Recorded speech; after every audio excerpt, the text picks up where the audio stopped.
백서에 대한 얘기들도 굉장히 댓글에서 많이 올라옵니다. 마지막으로 이 백서 TF 앞으로 어떻게 꾸려지고 운영되고 백서 어떻게 만들어 가고 계실지 말씀 부탁드립니다. 백서는 저도 그 위원으로 들어가 있는데요. 네네. 18분인가가 이제 백서 위원들이 있어요. 그리고 이제 조정훈 의원이 위원장이죠. 그 백서 위원들은 누가 선정을 한 겁니까? 조정훈 위원장이 했죠.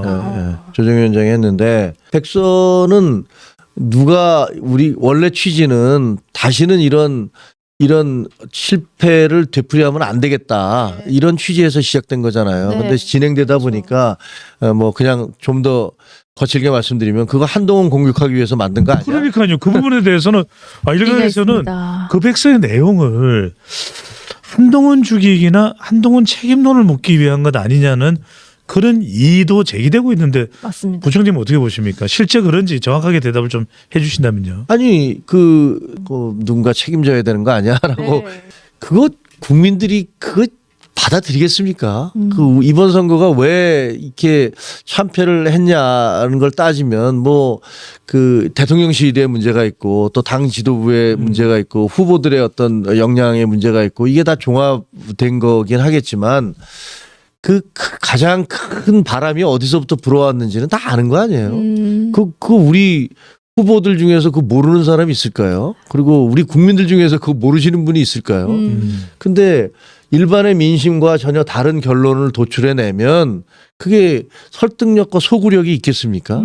그거는 아마 제가 보기에는 아무도 그걸 받아들이지는 않을 것 같아요. 그래서 그 조정훈 의원도 여러 차례 이게 무슨 누구 특정인을 공격하기 위해서 하는 게 아니다라는 얘기를 하고 있고 그 결론도 마찬가지일 것 같아요. 뭐 여러 가지 그 문제점이 있는데 당 자체의 문제점도 있고 근데 예를 들면 우리 당이 그렇게 오랫동안 지속돼 왔던 여러 가지 문제점들을 예를 들면 한 100일쯤 된 그 선대위원장이나 비대위원장이 그거에 대해서 모든 책임을 져라라고 얘기하는 건 염치 없는 얘기죠. 솔직히 얘기하면 네. 그동안에 이 당이 켜켜이 쌓여왔던 그 수많은 문제점들 이거 다 덮어놓고 있다가 갑자기 어떤 사람한테 이게 네가 다 책임져 이렇게 얘기한다면 네. 이거는 정말로 염치 없는 짓이어서 그런 일들이 뭐 이루어지지는 않을 것 같아요. 충분한 답이 될 것 같습니다.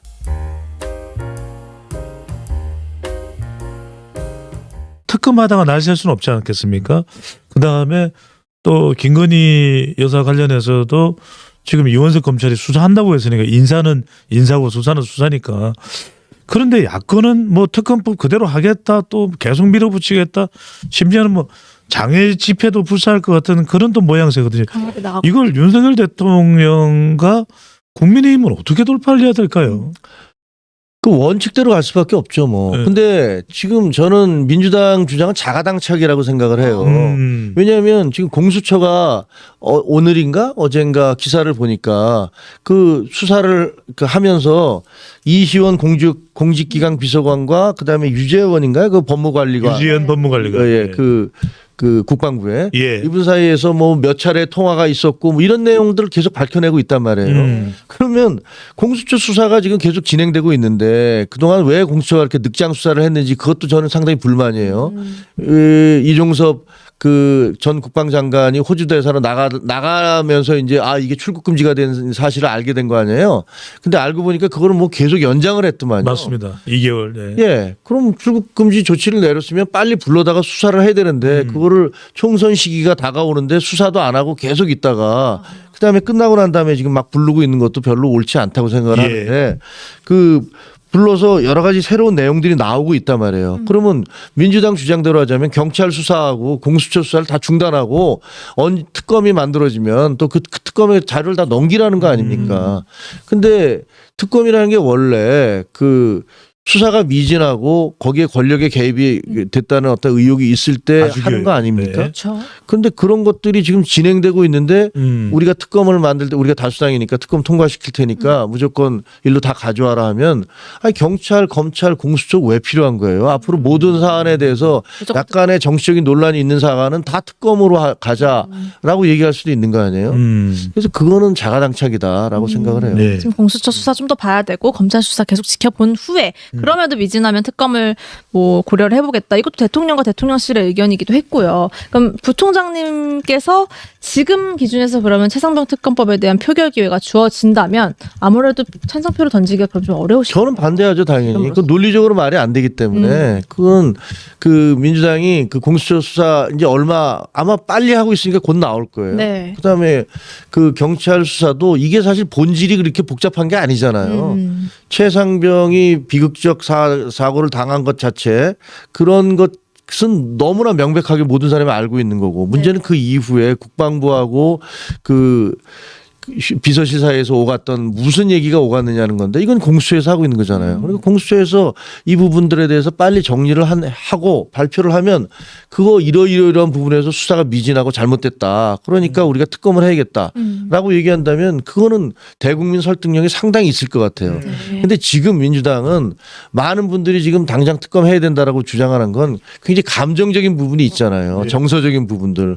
아니 정말 생때 같은 젊은 해병이 죽었는데 이거 무조건 쟤네들이 다 은폐하려는 거 아니야라는 의구심이 있단 말이에요. 그러니까 그래서 여론이 상당히 거기에 지지가 많은 것 같긴 하지만 냉정하게 생각해 보면 얼마 긴 시간도 아니니까 공수처가 수사하는 걸 지켜보고 그다음에 공수처가 발표를 하면 거기에 대해서 이러한 부분이 미진하다. 그래서 우리는 특검을 해야겠다라고 그렇게 하는 게 그 올바른 절차라고 생각해요. 대통령도 기자회견에서 미진하면 맞아요. 오히려 대통령이 주도하겠다라고 또 이야기를 했으니까요.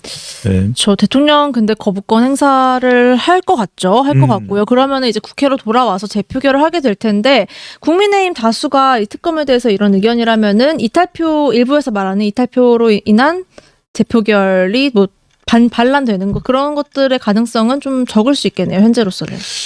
그 언론 보도에 따르면 17표가가 더 17표가. 돼야지 네, 최소. 통과될 수 이탈표가. 있다고 하는데 이탈표가. 근데 뭐 저는 그렇게까지는 안 나올 것 같습니다. 음. 김웅 의원이 지난번에 1차 투표에서 찬성을 했었고 그쵸. 그다음에 그 이상민 의원님 민주당에서 오신 분 네. 안철수 의원님 안철수. 예, 예. 이분들이 이제 제